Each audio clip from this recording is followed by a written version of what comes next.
Williams, who has starred in numerous films over some 2 or 3 decades, will be shocked to hear this news. But Marin County Sheriff there reporting the news that at approximately 11:55 a.m. we understand now, this information just coming to us on August the 11th, that a 911 telephone call was received and that a man had been located unconscious and not breathing inside a residence in the area. And we understand from the Marin County that that was the first indication they got of the 911 call.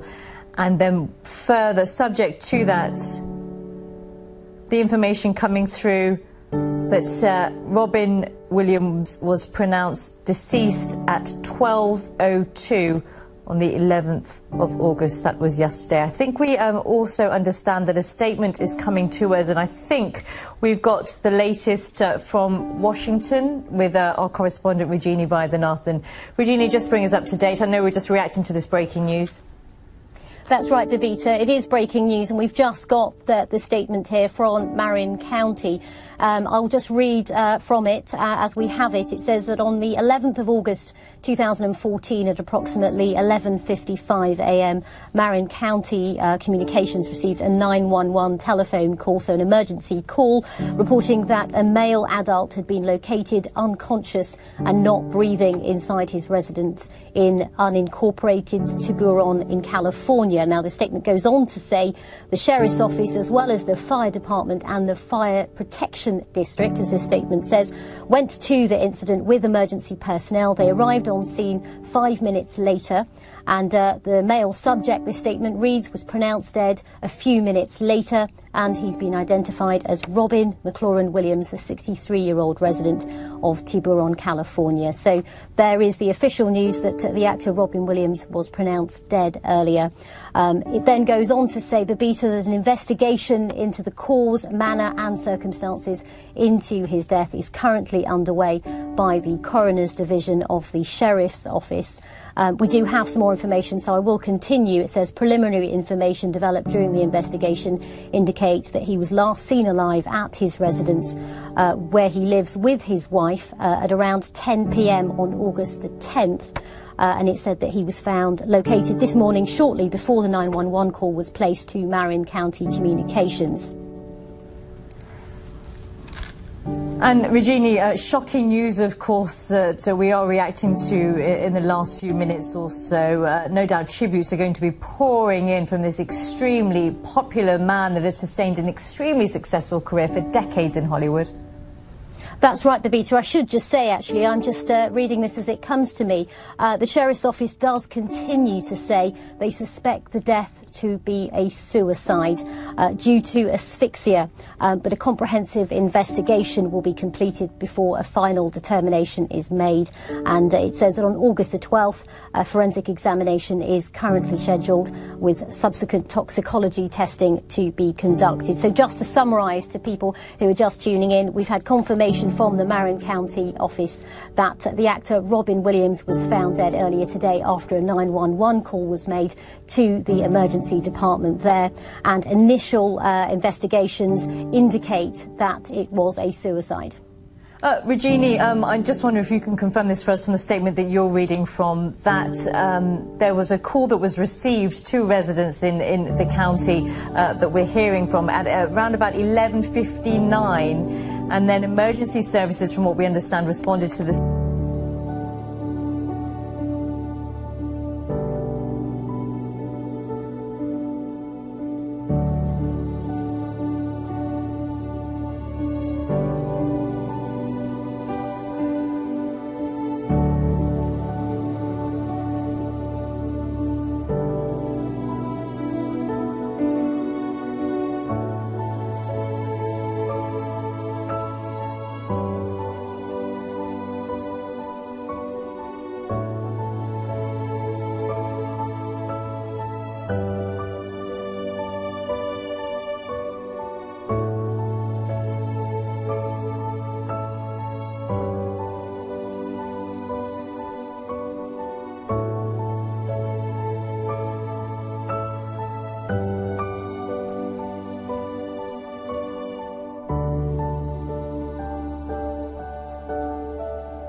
Robin Williams was an airman, a doctor, a genie, an Annie, a president, a professor, a Bangarang Peter Pan and everything in between. But he was one of a kind. He arrived in our lives as an alien, but he ended up touching every element of the human spirit.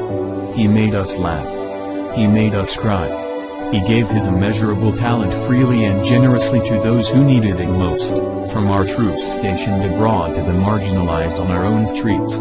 The Obama family offers our condolences to Robin's family, his friends, and everyone who found their voice and their verse thanks to Robin Williams.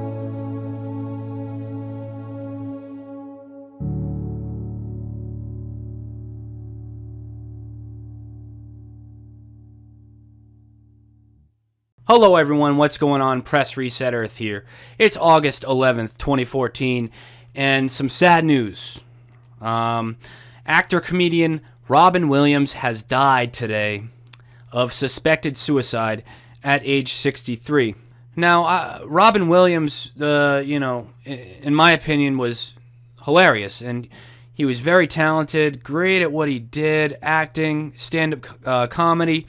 Funny guy, really was, and a true talent and light in this world. He starred in films such as Good Will Hunting, Flubber, that was a good one, right? Jumanji, and it's just sad. He passed away today, and he struggled with depression and drugs and alcohol addiction. And actually, I believe he was in rehab recently.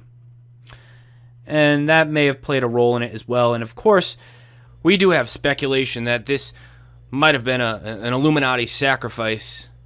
Those of you that are new to my channel may not know what that means. Basically, there's a group of people that run the world and run the music and entertainment industry, movies, TV, all that stuff.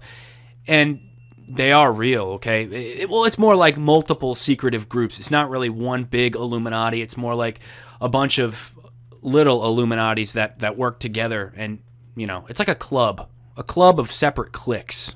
That's really what it is. So, yeah, this is real. This does go on. Illuminati sacrifice of celebrities. And it is worth noting that a lot of his stand-up acts consisted of political talk, ridiculing U.S. foreign and domestic policy, sort of making fun of these frontmen, these PR guys like the president, Barack Obama, and George Bush, ridiculing them, pointing out their flaws, making it look like how it really is, sort of just a big giant fraud.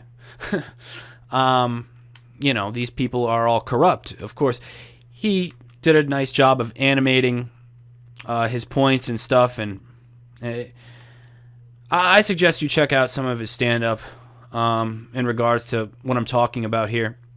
Now, here's the big question. Was Robin Williams killed by the Illuminati? He had this political rhetoric. He was, a great comedian, top of his game. Definitely was at least approached by these people. I mean, I don't know if he was killed by them or not. Honestly, it wouldn't surprise me either way. He was a strange guy. He could have killed himself too. Either one, Illuminati sacrifice, sad suicide. It wouldn't surprise me either way. And celebrities, we got to understand that they are victims. Okay, they are victims of the sick habitat that they're put in with all this manipulation and all this self-centered worldliness, drugs, alcohol, this, that, and the other. But also because many of them are adherent to what the Illuminati, quote unquote, tells them to do. They have to. They're basically slaves, and many of these people were brought up since birth to serve this cabal. people like Katy Perry and Miley Cyrus. There's a lot of evidence which would suggest that from the beginning they were brainwashed and mind controlled via beta programming. If you don't know what beta programming is, look it up. They had this implemented on them and pushed on them since age, 3 or 4, and this cabal has molded many of these celebrities to be who they are today, with the intention of perpetrating mind control on the public and manipulating our collective consciousness in a bad way, in an easily controllable way. And then again, some of these celebrities are just, they're not like, sex slaves from the beginning or brainwashed from the start.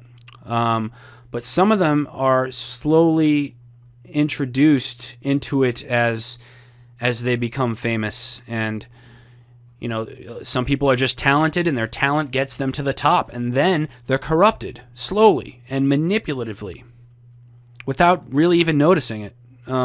So they are all victims, and we got to stop trolling them like they aren't human beings. We got to start treating them like they're human beings and like they're victims. Okay? They're all victims, and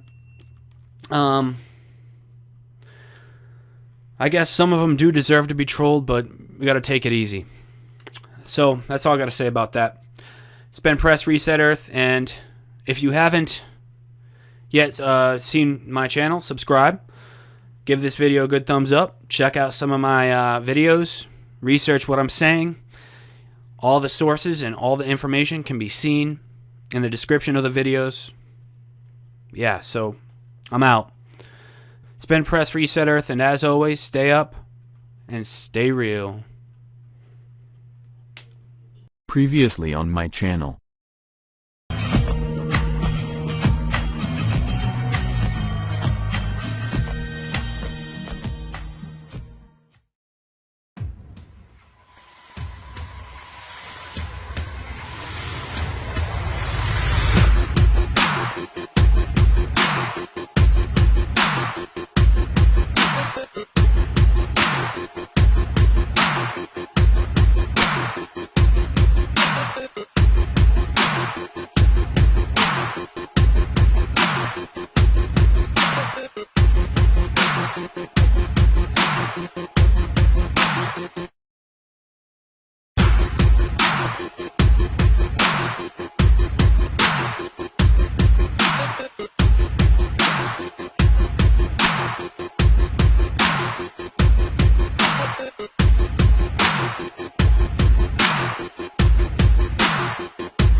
You just keep burning there because I'm gonna fuck his ass up.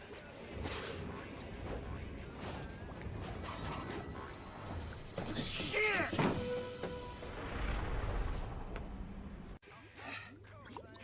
You just keep burning there because I'm gonna fuck his ass up.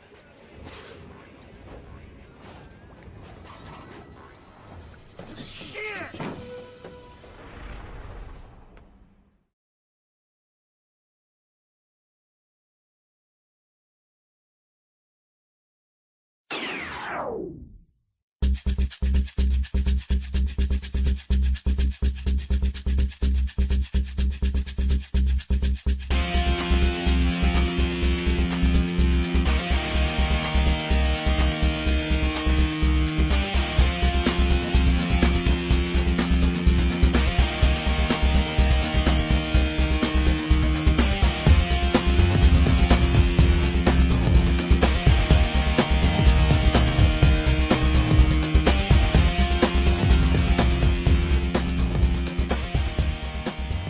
Hey there everyone, Jeff C. here. It is Monday, February the 3rd, and come here tonight to talk about the death of a great actor, one of the greatest actors of our generation here, Philip Seymour Hoffman, who died of an apparent heroin overdose yesterday, just before the Super Bowl.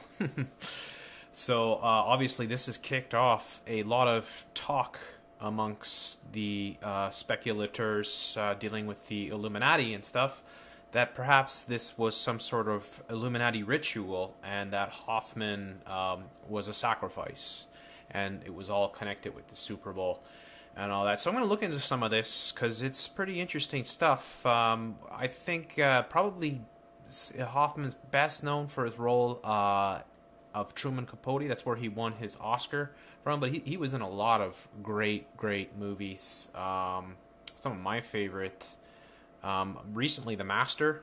If you guys haven't seen that, that is a really cool film, kind of a take on Scientology. Very interesting, with Joaquin Phoenix, who is phenomenal as well in that movie. Also, I remember him from Boogie Nights. He had probably the saddest character in the film, but he was so brilliant. He's often been excellent as supporting roles, like he was in The Big Lebowski. So one of the things that has come forth with the investigation, the police investigation, was that Philip Seymour Hoffman was found with 5 bags.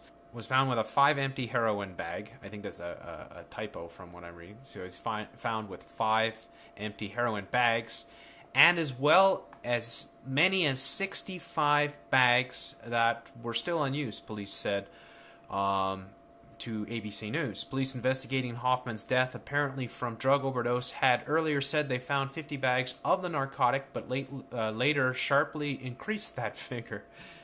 They also found used syringes, including one needle that was sticking out of Hoffman's arm when his body was discovered Sunday in his Greenwich Village apartment. Detectives are using the stamps on the bags and checking with nearby jurisdictions to track the origins of the heroin. They are also trying to determine the purity of the heroin, whether there was any additives. They said that so it does not appear that Hoffman had the heroin fentanyl, if I pronounced that right, that has been linked to deaths throughout the Northeast. And then also investigators are also looking into the possibility that Hoffman's May detox stint would have affected his tolerance of the drug. He was 46. He was found unconscious at around 11:15 a.m. Sunday on a bathroom floor in his apartment by his friend and screenwriter David Barr Katz, who called 911. Hoffman was pronounced dead at the scene. He was supposed to pick up his 3 children Sunday, but never showed. He was last seen at 8 p.m. Saturday night. Broadway theaters will dim their marquees for 1 minute at 7:45 p.m. Wednesday in Hoffman's memory. So it's pretty sad when we lose a great talent like Hoffman, who really could just unseemingly put himself into almost any role. This is Hollywood. This is the type of things that happen often. And no doubt, people are sacrificed now and again. So I want to look into some of the reasons why. I want to thank Jenny Berger for sending me this link. Looking at some of the stuff that people are combing together to understand why people think that perhaps Philip Seymour Hoffman was executed by or was killed in an Illuminati ritual. So he died on the 2/2/14, the 33rd day of the year, Super Bowl Sunday, and Groundhog Day. So it's all important. He died of a heroin overdose. Philip is Greek for horse lover. Interesting. 2014 is the year of the horse. Now, is that the Chinese calendar? I'm going to say it is because they're the ones that always have the animal year. Phil Everly and James Every, who apparently played Uncle Phil, also died this year. So that's the count of Phils. It's at 3, I guess, if you include the James Avery guy. Horse is slang for heroin. Now, I know that, of course. That is, what is it, chasing the horse, or these expressions that are used. Now, I covered this too. Katy Perry performed Dark Horse at the Grammys. Yes, indeed. And it was satanic. It was a whole ritual, and a lot of people were like, what, did we just witness Satanism? Yes, you did. Yes, you did. Another thing here pointing out is that Hoffman was born on July the 7th, 1967. So if you take 23/7, you get 237. Room 237? That's what I remember from The Shining, right? What's in room 237? Don't you go in room 237 is what Scatman Crothers says. Stay out. Okay. So Hoffman plays Plutarch Havensby, the games maker, in The Hunger Games. And The Hunger Games is definitely a New World Order sort of vision of the future, and is heavily decorated in Illuminati symbolism and characters and all that. And I can't even watch that crap. It just makes my brain rot, fall on the floor. Anyways, I thought the Battle Royale, yes, Battle Royale. If you haven't seen Battle Royale, you have to see that. That's the film that Hunger Games basically stole the whole idea from. Not that it's all that original an idea to begin with, but I'm getting off track here. Hoffman died in Manhattan. The Super Bowl was being held at MetLife Stadium, home of the New York Giants and Jets. At halftime, the score was 22-0. February the 2nd, 2-2. So these things all match up. The Super Bowl matchup was the Seattle Seahawks versus the Denver Broncos. The Broncos, of course, the horse. And the horse came in and lost to the Seahawks. So there's another thing. Last year, the Ravens won the Super Bowl.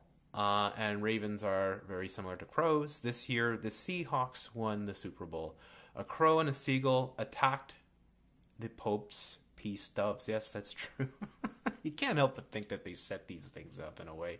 It seems every year the Pope releases a dove and it gets attacked by something, right? The final score of the game was 43-8. Now, this person here speculates 43-8. If you add 43-8, you get 51. Could that be something to do with Area 51? I think that's quite a stretch, don't you? Hoffman plays Truman Capote in the film Capote. Truman Capote is buried in a mausoleum next to Super Bowl 88 linked actress Heather O'Rourke. Now, the reason why she's linked to Heather O'Rourke is the little girl, I think she was 5 years old, who appeared in the movie Poltergeist, the classic horror film Tobe Hooper and Steven Spielberg produced, I believe. And she died very mysteriously. I think she was electrocuted. I can't quite remember. Anyways, the famous groundhog who predicts the forecast is named Punxsutawney Phil, right? That's from the movie Groundhog Day. So Phil again, and of course it is Groundhog Day, or it was Groundhog Day on the Super Bowl.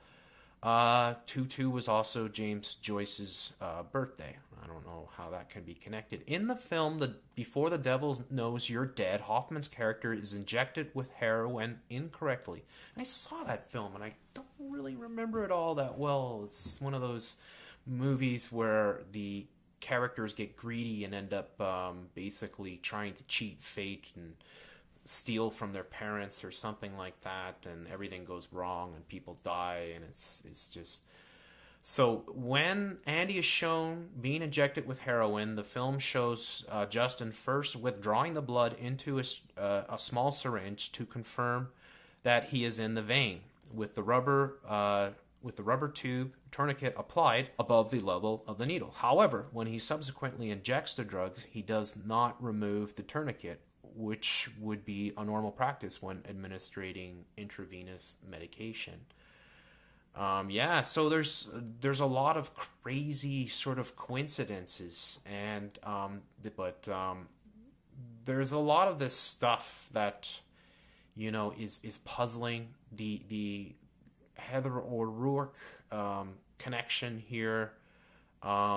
She died in her hometown of San Diego on February the 1st, 1988, after becoming severely ill the day before, which was January the 31st. The significant thing about the date of January the 1st, 1988, is that is when Super Bowl 22 took place in San Diego, California. And the thing in the Poltergeist movie that is shown is the poster that has an advertisement for the Super Bowl 1988. So it's kind of the predictive programming that they show. Even though the movie was filmed in 1982, they're showing ahead, and of course the girl dies on that day. The Super Bowl featured the Washington Redskins versus the Denver Broncos, and the Redskins won with a comeback. The final score was 42-10. 42 again becoming the number. The character Carol, and in the movie Poltergeist, communicates with the spirit on TV, and the channel is 42. So all these things are really too much to be a coincidence, really, when you look at it. Her father and friends watch a football game that is on Channel 10, and when they are watching the game, the mom is in the kids' room. The moment she discovers that the pet canary has died, we see the Super Bowl 1988 poster behind her. And Redskins' Doug Williams was the first African-American to quarterback a Super Bowl, which brings to mind Jackie Robinson, number 42, the movie that was released 3 days before the Boston bombing. Also, from The Shining, Scatman Crothers watches Channel 10 when he has that sort of telecommunication thing with Danny, right? And Danny is seen watching 42 on the television. The Overlook Hotel in The Shining was built on a Native American burial ground, Redskins. The home of the poltergeist was built on a graveyard with the body still underground. Scatman Crothers was also in the One Flew Over the Cuckoo's Nest with Jack Nicholson. William Sampson, the Native American in that film, was also in Poltergeist 2 with Heather O'Rourke. So yeah, it's a lot of coincidences, a lot of this Satanism that we can't seem to avoid these days. Valley, California, near LA, as does E.T., which was directed by Spielberg. Carol Ann starts communicating with the spirits at the 2:37 mark of the film. So 2:37, as we said before, was the birth date of Hoffman. When Carol Ann sits in front of the TV in her parents' bedroom, the time on the TV set shows 2:37. Also in the movie, it's 114 minutes long, and Dominic Dune died on 11/4 in 1982. Crazy coincidences that we see, and probably not all coincidences. Probably something is here. So I'm going to say that, yeah, it looks like he may have been sacrificed. We're never going to know for sure, probably. But that's the way they do things. Anyways, I'd love to hear your opinion. Leave your comments below, and I'll make sure to put the links for all this information in the tab below. Thank you. When I performed Crazy in Love at the BET Awards, it was almost like my coming out. Ladies and gentlemen, give it up for my girl, Beyonce! I was very nervous, So crazy right now. of course. Most incredible. And I remember when they told me I was performing on BET, Boy. in my mind, I saw the set immediately. I said, I want something big. I want something that says I'm here. Beyonce. And I drew it out. I drew out the ramp. I drew out the boxes for me and my girls. I drew out the lift right in the O. It just so happened that O was right in the center of my name for me to come down. I knew the dance. I knew about the pumps. I saw all of that in my head before it happened. And it's great when you visualize something and it actually comes to life. Come on. One more time.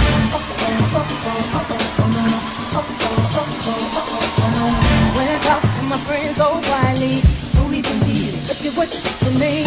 Tennis shoes don't even need to buy a new dress. If you ain't there, ain't nobody else to impress. It was way better than I expected. And Sasha was in full effect. Sasha is my alter ego. And when people see me, sometimes I think that when they meet me and they speak with me, they're expecting Sasha. And I'm really kind of shy, and not really shy, but more reserved, and nothing like Sasha. But I guess I wouldn't be very entertaining on the stage, so Sasha comes out, and she's fearless. You know, she can do things that I cannot do when I'm in rehearsal. I mean, I can try, but then it just doesn't happen. I can sing notes and sing strong and do all these things that when I'm just by myself, I can't do. And I remember right before I performed, I raised my hands up, and it was kind of the first time I felt something else come into me, and I knew that was going to be my coming out night for the BET Awards. I'm looking so crazy in love, got me looking so crazy in love.